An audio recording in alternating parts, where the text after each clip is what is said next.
There we go. Hello, everybody. Unbelievable. It works. Hey, good evening, Internet, and all the lovely people out there. Welcome to the Fiedler audio podcast, the post ADE podcast. And of course, here's Mr. Thomas Fiedler. Hello, Thomas. How are you? Hello, I'm fine. Thanks. Cool. Please, people out there, let us know if everything works now in terms of audio. And let's dive in immediately.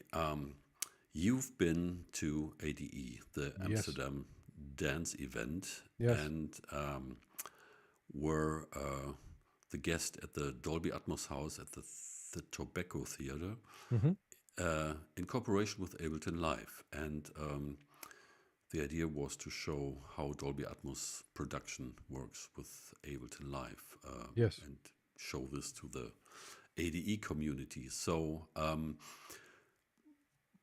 can you share with us some experiences to start this conversation? Yeah. I got the invitation some months ago that from Dolby that they wanted to do this. That they rented a whole facility, a whole club called the Tobacco Theater to make 2 days of intensive sessions, inviting lots of artists. More many from the Netherlands, but international also. There was Armin van Buren, there was Ferry Corsten, there was DJ Bone from Detroit, and LP Jobby, and so many other artists who showcased, and Kraftwerk, of course, not to forget. Well, not Kraftwerk themselves, but their producer was there, and they showed the Dolby Atmos version of Autobahn, and basically showing their work and what they do in Dolby Atmos now. So they are all somehow connected with the topic of Dolby Atmos. And yeah, Dolby invited me because, well, Ableton Live, as you might know, is one of the biggest DAWs, especially when it comes to producing EDM, electronic dance music. So they wanted to show how to get into Dolby Atmos within Ableton Live. And well, because they recognize that Fiedler Audio Dolby Atmos Composer is the best and easiest way to do so, they said, hey, let's invite Fiedler Audio to present this. So I had the great opportunity to present it in several occasions, actually, on these 2 days. And people received it very well. Those who didn't know about Fiedler Audio were surprised how easy it is to get into Dolby Atmos, that it literally just takes minutes to set everything up. And yeah, well, then you can start getting creative. So they basically had two rooms. One was the big room with a 916 setup, and there were like the main stage and so forth, and many people came there. And then they had set up a part in another room, which was smaller, a 714 speaker layout, which they called the Dolby Atmos Studio. So, and I was giving basically some presentation about how to set Dolby Atmos up with the composer in Ableton Live in the big room on the first day, and then on both days, I had 3 hours of mixing workshops with several people from different places, really international. There came people from Holland, but from also from France, from Spain, from the US, and from all over, and to the ADE, and yeah, they had a great time, and they experienced firsthand how to do this Dolby Atmos thing in Ableton Live. Yeah, so what I'm interested in is, the ADE, dance music, Yeah. electronic music, EDM. So how big is the acceptance or the interest in this community of the producers there? Because, well, the music mainly is produced for or to be used in clubs, of course, for parties and events. Um, and so, how's attitude towards Dolby Atmos and the interest in getting their stuff also done in a different format, which is for a different, completely different environment, basically. Well, the interest is pretty high, I can say, because of all the stars who came there. And yeah, I mean, they all try to transfer what they already have, their catalog, so to say, to Dolby Atmos. Well, not they're not trying, they are doing it actually.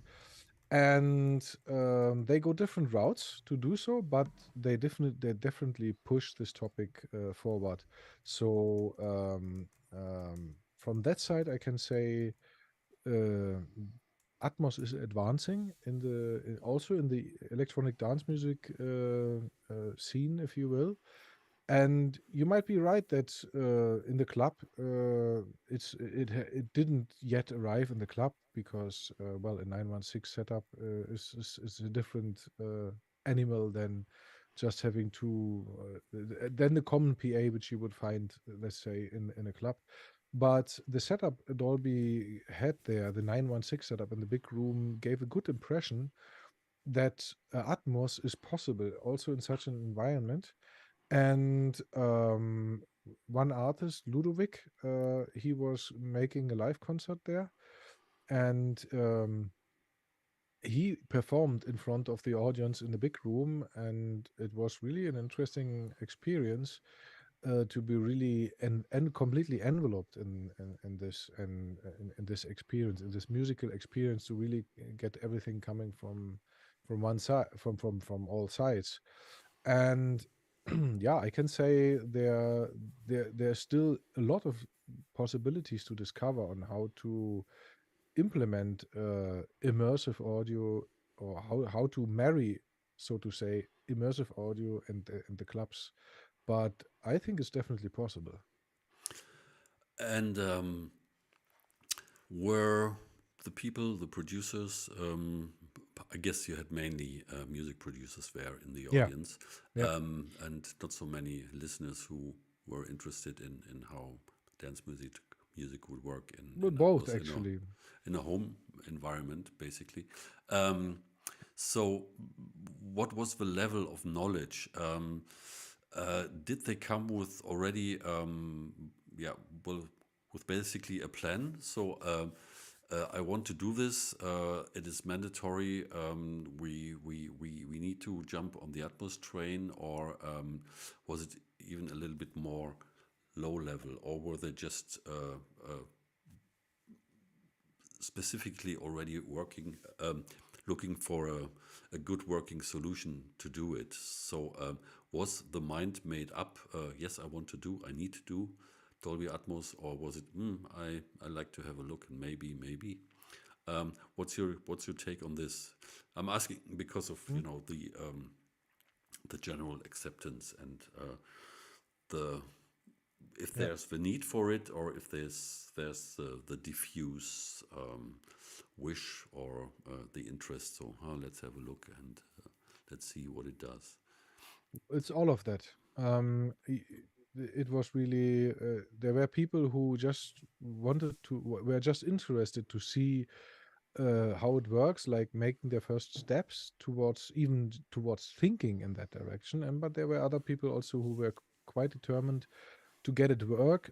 There were people also who already did something on Ableton Live, but who were actually using the Dolby Atmos render and the music panel, and were not so happy. And but were very happy, of course, when they saw how easy it is to set everything up with the Dolby Atmos composer. And yeah, I mean, people from all walks of life, you can say, when it comes to that. But what I can say is my personal impression is that everybody is looking into that direction, is waiting. What will happen? How will it develop? Will it adopt? Will it become a thing, so to say? And it definitely has the potential to become a really big thing, to become a new standard, uh, something which really takes over from stereo, like stereo took over from mono. So the possibility is there, and well, it just has to be made easy for the people. And I think this presentation at the ADE was a step towards that, to really show the people, hey, you can do it.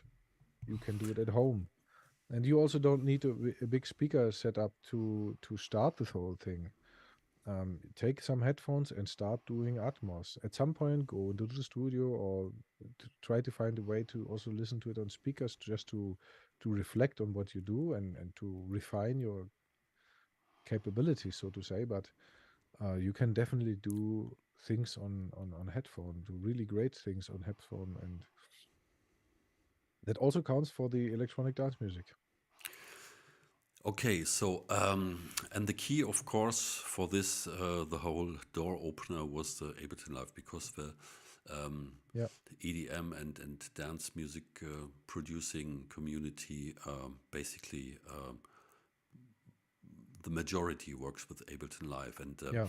maybe you can explain a little bit to us, because, for example, I don't really know what does it usually take to do something with Atmos and Ableton Live. You mentioned that, yeah, basically before, so to say, well, Mhm. before the Fiedler audio tools, um, you had to deal with the renderer. And so, Yeah. how does this setup work? Because the renderer doesn't get into Ableton Live; it's a No, it's an separate extra. application. Yeah. So what do you usually need to do to get this going? And is this, yeah?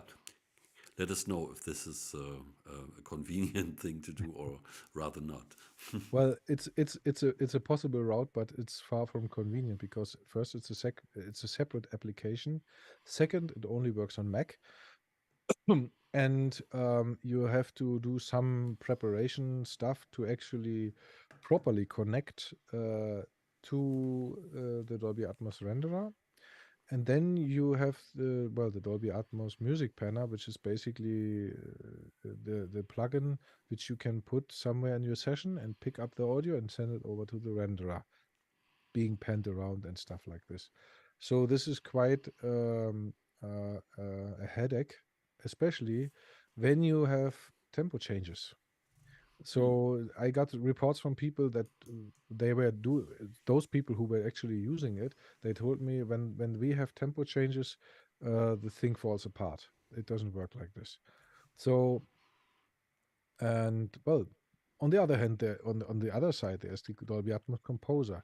The Dolby Atmos Composer comes as two plugins. You hook up the Dolby Atmos Composer plugin itself into the master channel, and then you set the Dolby Atmos beam to anywhere in your session for whatever you want to bring into your Dolby Atmos mix. It can be on a single track, it can be on an instrument track, it can be on a group or on a return track in Ableton Live. You can bring anything in any way you want to the Dolby Atmos Composer, and that's just it. You just need to put the plugins, they recognize each other, and you are done. You can save the session, you can reopen the session. All what you have configured will be properly restored, and tempo changes is no big deal.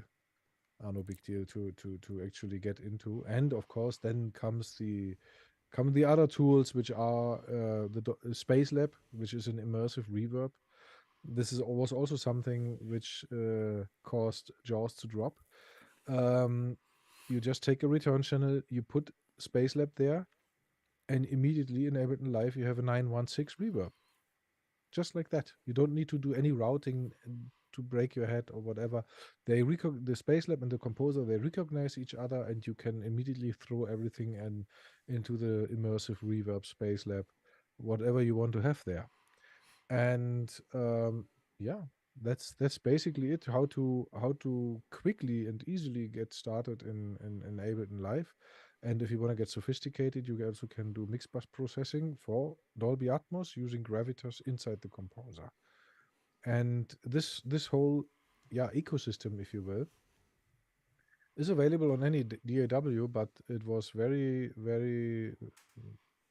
it made a lot of people very happy who saw this, because they were very eager to start, but they were kind of reluctant. Many were kind of reluctant to actually do the effort. to go into this direction because they didn't know about the composer and how easy it is. They only knew the Dolby version, and yeah, so we made some people happy. Cool. And yeah, you also had basically the proof that that works Yeah. so easily like this because you had a sideman there who was the competent partner from Ableton Yeah. or on behalf of Ableton, Che, who's certified trained, no, certified Ableton live trainer, Yeah. right? And he came up with a colleague of his name is Jessin, I guess, and they prepared a track for the show because they are, you know, the trained and competent Ableton live track creators and had some genre relevant music prepared for it. And you helped him a little bit to yeah, to get him set up with the Dolby Atmos composer Yeah. beforehand and prepare the track for the presentation there. So, what was his feedback regarding yeah, the process? And did he have some experiences before with the Dolby Atmos or the Fiedler audio tools? No, he was absolutely fresh uh, when he started out. He first sent me the track in stereo. I listened to it. Okay, yeah, good. Let's take it. And then I gave him all the tools, and he started basically working on it, started mixing it and getting his mind into it. And yeah, I mean, it worked out quite well. It became manageable for him to actually do that because he had no hassle when it comes to setup. He just put the plugins and started using it.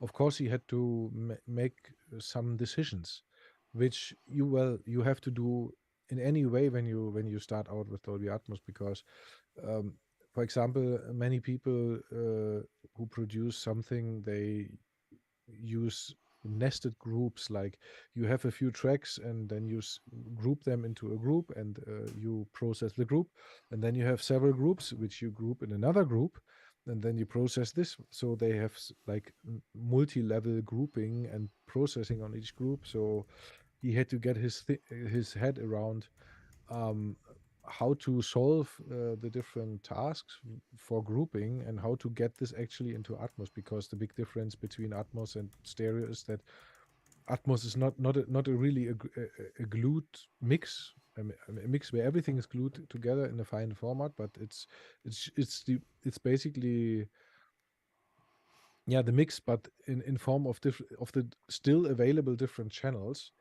And so he had to think of how can I get the same sound, or at least a similar sound, um, when I have the tracks separated as when I had them glued together in a group and processed the group.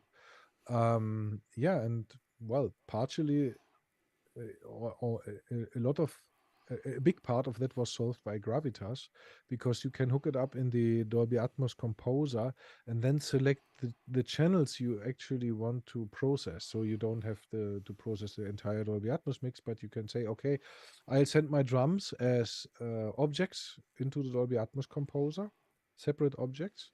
So, and when I want to compress my drums together as a whole, then you just use Gravitas on these drum objects. So you can compress them as if they would be glue in one track. They sound exactly the same. They will sound as they are glued together, but technically they are still available as separate tracks or objects in space, which you then can pan around in different directions, opening up such a creative potential. And this track was especially nice because it has a Brazilian flavor, so to say, kind of uh, chants and singing in Portuguese, and some Brazilian drums, which could be spread out all around you. So you were like surrounded by drum players. and this really gave a nice feeling. This track was especially well suited for Dolby Atmos. So yeah, after he came there with the mix was already in a good shape. So the day before the ADE or the Dolby part of the ADE started, we had a small session in the studio, which was already built in the tobacco factory by Dolby, and we refined the mix for the presentation, and yeah, it worked out quite well.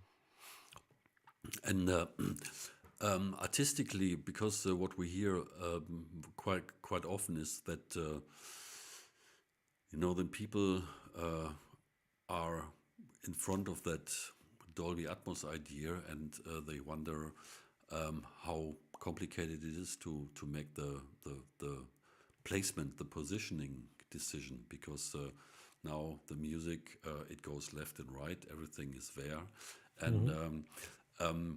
how was it for him to come up quickly with ideas on in regards of where to put the signals? Because okay, you can think about it and you can overthink it pretty much as well, of course.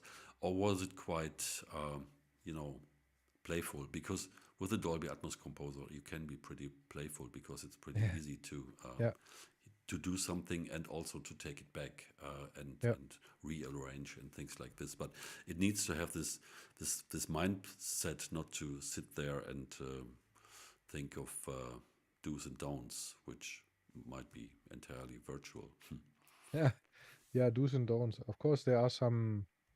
There was actually only one instance. I mean, we got back and forth. He sent me like several times versions of the mix partially done, and I revised it, and I told him, oh, but only once I had to tell him, better you don't do this.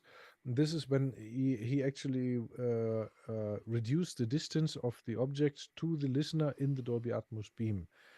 And this is something, well, there's the general suggestion of Mr. Andrew Sheps, balls to the walls.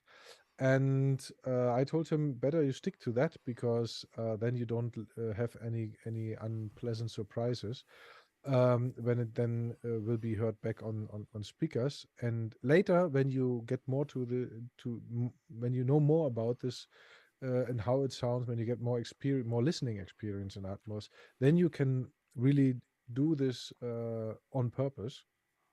But otherwise, really leave the distance at 100%. And so you will have already, or always, you will have like a clear positioned sound object in space. And well, this he did, and the rest was just he told me he was a kid in the candy shop, like wow, so many new possibilities, so many creative things he can do. And well, he just experimented and tried out a few things, but he also made some sensible decisions, like for example, keeping the beat and the bass line in the basically in the front, so that you have a stable fundament, a stable foundation for your mix, and then really playing around with directions, which things which can nicely fill up the space without actually disturbing or distracting too much. I told him also, always think about what are the elements which guide the listener, and keep them stable, and really let them guide the listener to the experience, and become playful with the additional elements which are just there to help the whole musical experience to get to its full potential. So what he took basically was these drum tracks which I mentioned before. He spread out, and then also added some delays. He took two stereo delays and put them to different positions, so that the drums which were playing then also got delayed in according to the timing of the whole song, and then this delayed parts played back from other directions than from the sound, then the dry drums. And this created like a tapestry of drum sounds, which were very rhythmically and very interesting stuff.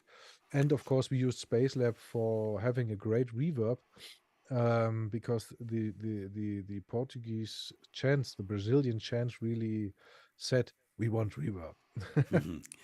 Okay, I just raised my finger because Okay. this is a perfect segue to Uh-huh. answering the question which just showed up in the chat as I saw. Um, a gentleman says that he just purchased the Dolby Atmos. I think he meets the Dolby Atmos composer Uh-huh. and doesn't have the budget to get all the other tools. And um, would it be possible to get use of the other VST plugins? And I understand it that it would be actually, the question. So, can you create reverb and delays and stuff like this with your stock plugins that are already a part of your DAW, and in this case Ableton Live? And you just said that yes, Yeah. you can, because if you put a beam into the return of your standard effects, then you just drive your delays and your reverbs as you know them, but you pick them up, the returns, with the Beam plugin, and then you can place them in the room, basically. You Yeah. can have the delays come back, a stereo delay, basically on the back speakers or the top front or even more. But be a little bit careful with, the physics, and of course that works also with the delays, the reverbs and stuff like this. Yeah. Yes, it's nice to have Spacelab, of course, when you have a 9.1.6 reverb, but you can utilize all your existing plugins, and you should never hold yourself back because you don't have none of the additional tools, Yeah. because you can place all, especially also chorus and flanging and all your modulation effects, you might combine with your time-based effects like delay and reverb. You can get quite some nice effects if you put a couple of delays together with the modulation to have these interesting things going on. Yeah, definitely. So, yeah. And the other question was if it was videotaped and if this will be available. And yes, I just wrote, the video is in editing right now. We just have to wait a little bit for the track to be available in its final stage. And there's a question how and when it will be released. So Jay and Jessin are working on that with the gentleman and everybody else from Ableton. And we hope that we have that video soon, Yeah. including the track. And also the idea is to have the track to be available as a download, as a full Ableton Live project, so an open project that you can get it and put your hands on it and get into it as well, with all the Dolby Atmos Composer and Beam stuff, the Fiedler stuff installed, and you can just use the trials and fiddle around with it. And then also we plan to do some tutorials from our side with that track. But first the video needs to be edited, and second, all the legal shenanigans need to be sorted out. But this will happen soon, Yes. as I heard. Yeah, and this brings us to another aspect. You mentioned it already, that there was this artist Ludovic, aka Thijs Lodewijk, Mm-hmm. who made a live performance Yeah. in Dolby Atmos, so Yeah. to say. And please, you checked how he did this and you talked to him, and Yeah. so maybe you can let us know what the idea was there and how he did it. Yeah. Well, he had a lot of preparation time there before the concert, and especially the day before, they put up a lot of synthesizers and some boxes which really looked I wouldn't say ancient, but really like legacy, like really 70s style synthesizer with knobs and stuff like this. And I was like, hmm, this in the Atmos house, this will be interesting. And then he made a really great performance.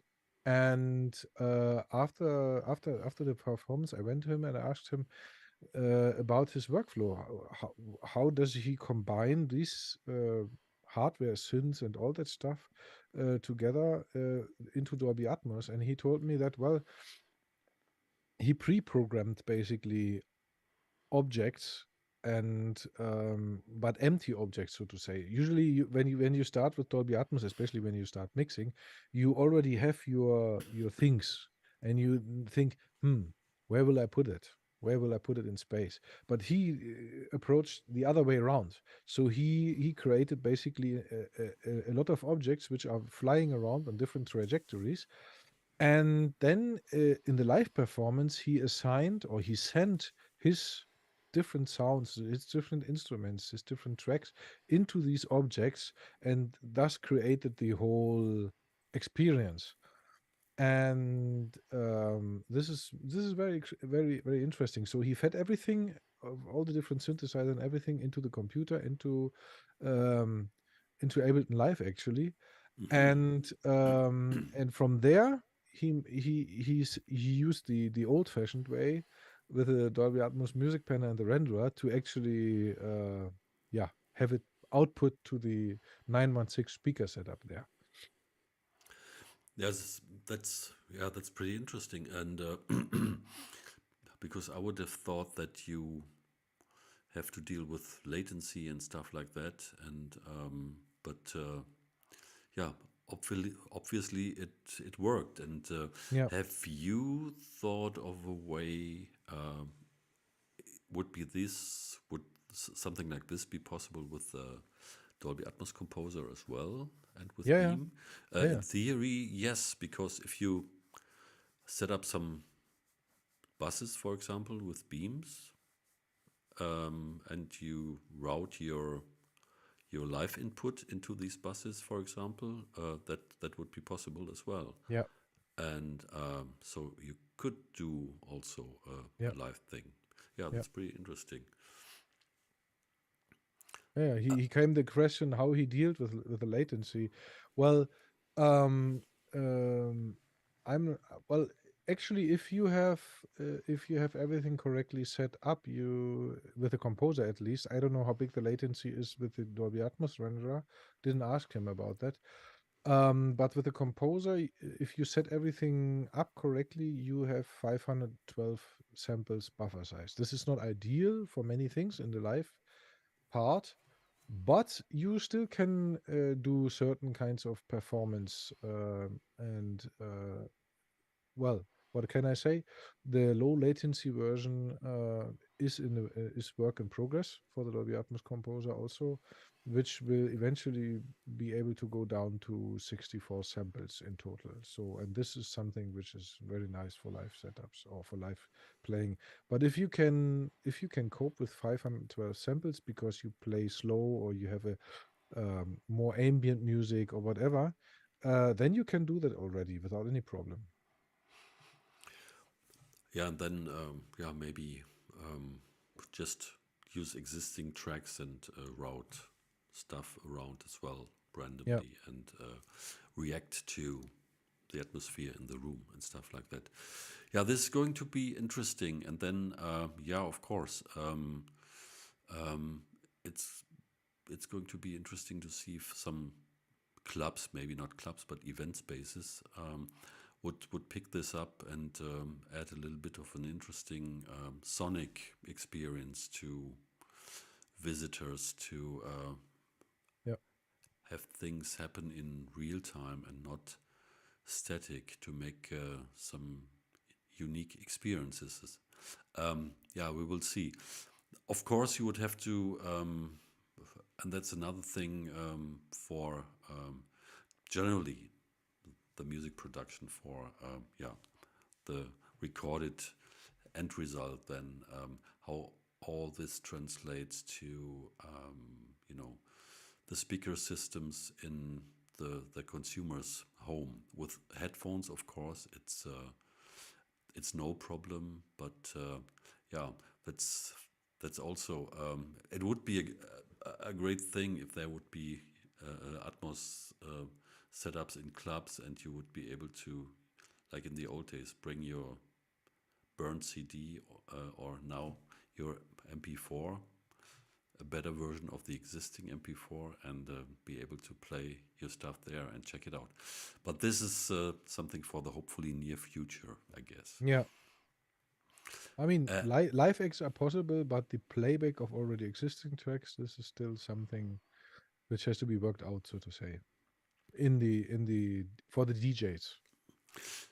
so would it be theoretically possible if you have if you bring ADMs Um, and play them? Is there a possibility to have access to the objects? No, you wouldn't, or would you? Theoretically, theoretically, it could be thought of a DJ app or DJ technology which could play back ADMs and synchronize them so that you can get your transitions. That's theoretically possible, yeah. Theoretically. I don't know of any existing application or whatever, but it is technically possible to do that. yeah. Okay. Well, then, if possible, it would be possible with the module technology, which is in the Dolby Atmos composer and in the mastering console, because they are the modules which are in there would have access to the individual objects and all the 128 channel. But Yeah, yeah, it's not only that. I mean, what you have, you would need to slow down or accelerate the ADMs or even time stretch to get them synchronized to each other when you play oh, back certain tracks, and that means you also have to deal with the metadata. So you would have to take the metadata and time stretch the metadata also, which is technically possible, but interesting, so to say. yeah, I was, yeah, that would be totally advanced. You mean like, Yeah.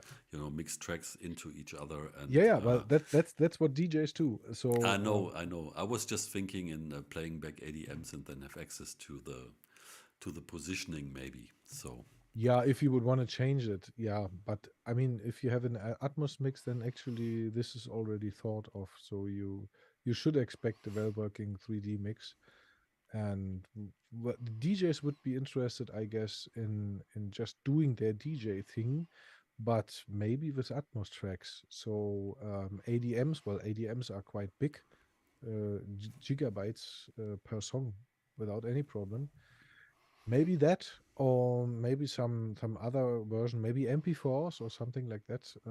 I don't know how to do that with MP4s, this time stretching thing, but with ADM, I could imagine how to actually even program that. okay, yeah. So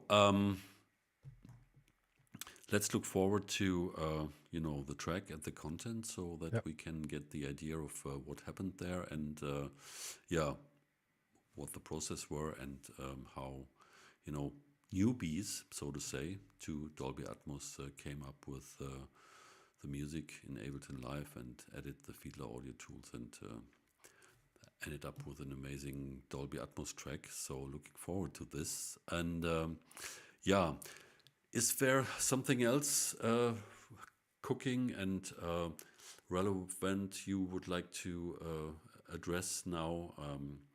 We are in the miscellaneous part of this live stream, so everything is allowed. Um, um, yeah, you talked to some interesting people. Were there things that Yeah. came up that were some interesting input or interesting aspects, questions? Well, one thing which comes to my mind is that those artists who actually are already on Atmos, they basically do their thing and then they render out the stems and send it to an engineer who does this Atmos thing on Pro Tools usually. Like most studios work then on Pro Tools. And but the artists express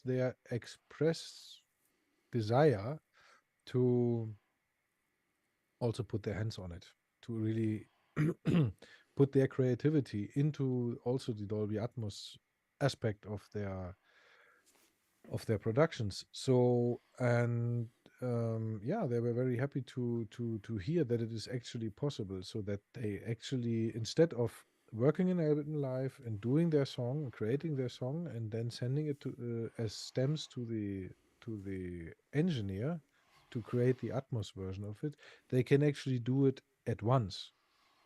From they themselves can do it, and then they can go, if they want, to the studio and perfect it there, but they can stay on Ableton Live, which is different than when you have to actually render out. So in that workflow, when you can actually stay on your preferred DAW, you still have always at from start to finish, you have access to all elements of your mix.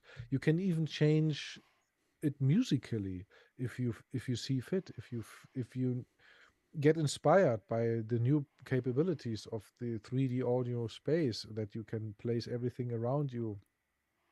You can it's not only probable, but it's sure that when you go along, when you create more and more music in that domain, when you even start producing for that format, then you will adapt your music, your composition, your elements which are part of your music, um, and you will get inspired by the possibilities to compose. It will reflect back on your composition. So they were very happy to see that they can change their workflow to actually stay in Ableton Live from start to finish, to really get the finished result out of Ableton Live. So that was something, some experience which they told me. And yeah, one of the guys also told me that they want to, well, apart from Ludovic, there was another artist, I forgot the name. He was on stage together with DJ Bone, and he told me, yeah, I want to do it live. I want to do Atmos live from Ableton Live. So, and I was talking to him and telling him, yeah, this is possible. We are working on a low latency version, but technically it's already possible, so you can do that. And yeah, this is basically, everyone is looking into that direction, because the big streamers are on track with that. Apple Music, Amazon Music, Tidal, and others also thinking to go there, to go down this road. And yeah, Dolby is also constantly looking where to and how to establish a possibility to play back Dolby Atmos, yeah, everywhere basically. So this thing is evolving. I think it won't go away. And I just can say, artists, get on, get your hands dirty, try it out. Yes, absolutely. And yeah, as you something you said just now brought me to the idea that yeah, maybe once you get from your stereo mix to okay, now I'm doing the Atmos mix, and you can stay in your environment with your tools. Yeah, maybe you can add some stuff and maybe make an extended version of that stereo mix for Atmos because it's a different listening situation. But then, Yeah, you know, the record companies and the streamers would get in big trouble because if the stereo wouldn't align with the Dolby Atmos anymore in terms of length, and it would be basically a different track. But that doesn't have to be a bad thing. Excuse me, doesn't have to be a bad thing at all, and might be quite interesting if something like this will show up. And yeah, the more we can empower the artists to be the leads on how their Dolby Atmos mix then is designed, and not some service provider, then the content will become more and more interesting and special. So we're looking forward to that. And yeah, To make this happen, please spread the word. And if you have friends who are on Ableton Live, just let them know. The Fiedler Dolby Atmos tools empower every Ableton Live user basically to, Or on any other DAW. of course, but you know, this was with the focus on Ableton Live. Yeah. And yeah, maybe we can even do a little bit more with the good people from Ableton. So suggest this to them as well. And we're looking forward to the track that we can show you what actually happened and how the workflow was, and make it available to you as well. So yeah, if we have some more questions, please throw it in the comments. It doesn't look that way. I can say there's still the sale going on. Is that correct? Yeah. Until after tomorrow, the Halloween sale. Boo. Boo. Yes, exactly. So the code word Yeah. is boo. The code word, yeah, that's the voucher code. Yeah. So go to the Fiedler Audio website and find out about that sale, and of course about all the tools and the possibilities out there. Still, the Dolby Atmos Composer Essential is also available, and it's for free. But for all the other tools, the advanced tools, you have a trial. So go there as well. And if you have nothing to add for today, Well, there are two more questions. I would call and I would wrap it up. And there are more questions, I see. Yeah, there's something about the bug that you can't open a beam from inside the composer. This is something we talked long with Ableton, and the problem is that actually the bug is not on our side. The bug is on Ableton side, because they do something weird with the plugin editor, with the window. They when you open it or when you instantiate it, in some circumstances they create the plugin window, but they don't show it to the user, and the user doesn't know it. So this opening the plugin window from inside the composer only works if the plugin window is not already open. But if Beam thinks, yeah, my plugin window, my editor is open, then, well, why should I open it again if it's already open? And that's basically an Ableton thing where I cannot do anything about. But so far, I must say, in Ableton Live 12, where we have been working, we didn't encounter this problem. I mean, Chad, for example, he did an extensive mix, and also when we perfected the mix, we didn't get along. We didn't come along this this problem anymore. Maybe they changed something, or maybe it is an option somewhere inside Ableton which you have to tick so that it doesn't happen. I know that Che had configured Ableton in such a way that he mostly had his plugin windows open from like every plugin window, and that but it is only visible when you select the track. So when you select one track with a beam, then the big beam becomes visible from that track, and everything goes invisible from the other tracks. And when you switch back to the main track, the beam is invisible, but the composer becomes visible. So that might be a thing of options. And yeah, and then the other question is, Tom, can you do a masterclass? Well, and another gentleman just said that he has 12 and that it works. Okay, that's the final proof then. Okay, that's good. That's good news. Thank you for that. Yeah, can we do a masterclass? Of course. Basically, the question is, what would work for you best? Would it be a rather, how would you call it, enclosed environment? We've been thinking about this, of course, like a Zoom session with a certain number of participants, or should it be a live stream where you guys could ask questions in between here and make a very, very extensive long session. We could, of course, do that. Yeah, And on the a other, live mixing, for example. We have a track and we just mix it live, and yeah, and everybody can look the process, and that of course will also be long.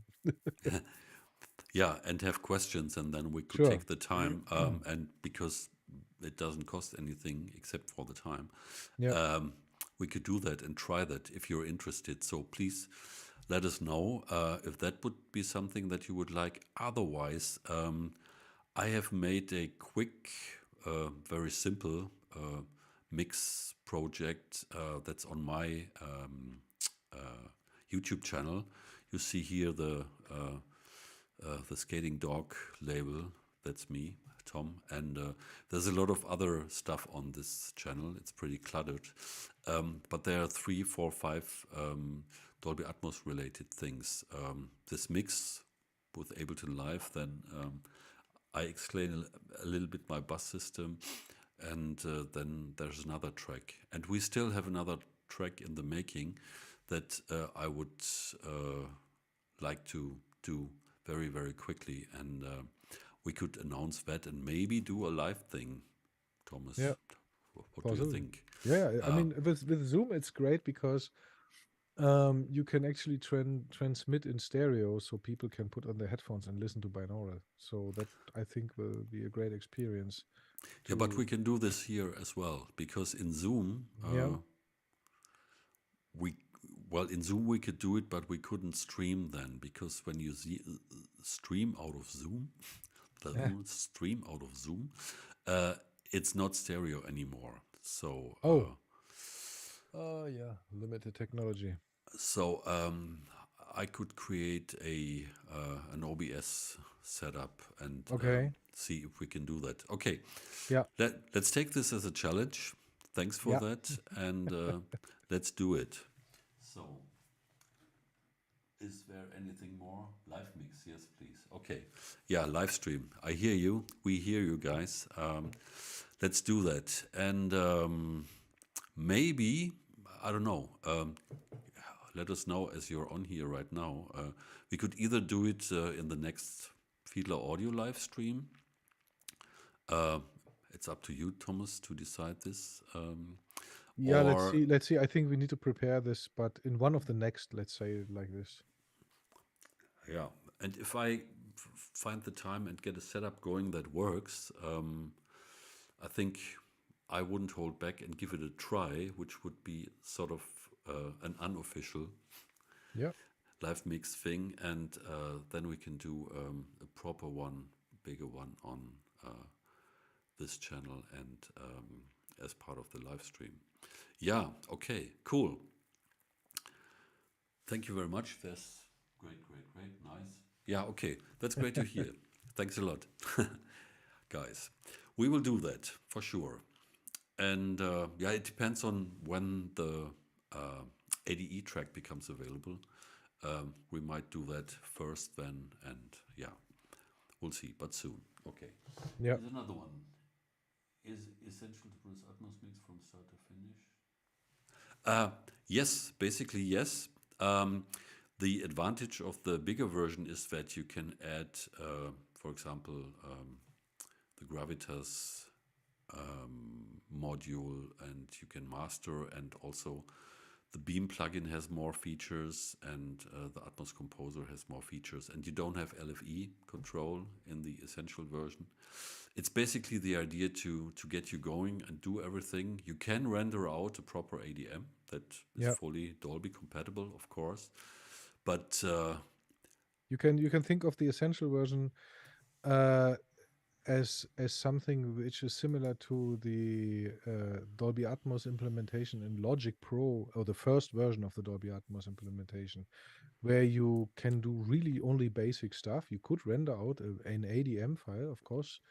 You can go through, but if you become more proficient, you will need all the other features, which is only available in the Dolby Atmos Composer and the big version, like Tom mentioned, more features in the Penna, the master channel, where you can put modules to work on your Atmos mix, Then you have all these down mix and trim controls.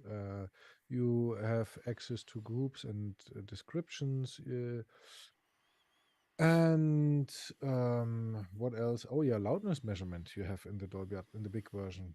If you have the small version, you basically need to organize your own loudness measurement. You need to set it up. You need to get other tools to do the proper loudness measurement of your output, which is not possible on some DAWs because the requirement from the distributors is to measure in 5.1. So if you have a multi-channel based or multi-channel capable DAW, then you can do this. You can just set the Dolby Atmos Composer Essential to output 5.1 and then hook up some other plugin for loudness measurement afterwards. But if you have Ableton Live, then you cannot do this natively. So you would have to, yeah, maybe with some tricks, but not really at the moment as it is done. So yeah, I mean, if you want to go pro, if you want to say that like this, if you want to really distribute and you want to do the adhere to the requirements of the streamers, then it's best to go to the full version because then you can actually influence everything. You have full control. And also, what I also have to say is that the essential version will basically stay as it is now. There will be no new features coming because it's essential. It's the entry point. It's for free. You can enter the Dolby Atmos world for free on any DLW on any system. But what we will definitely do is bring out a lot of new features which we have on the list for the Dolby Atmos Composer, the big one. Yeah.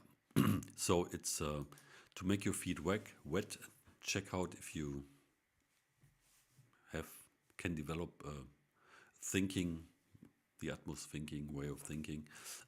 It's definitely a good tool to start on your own time because it doesn't time out. And then, yeah, get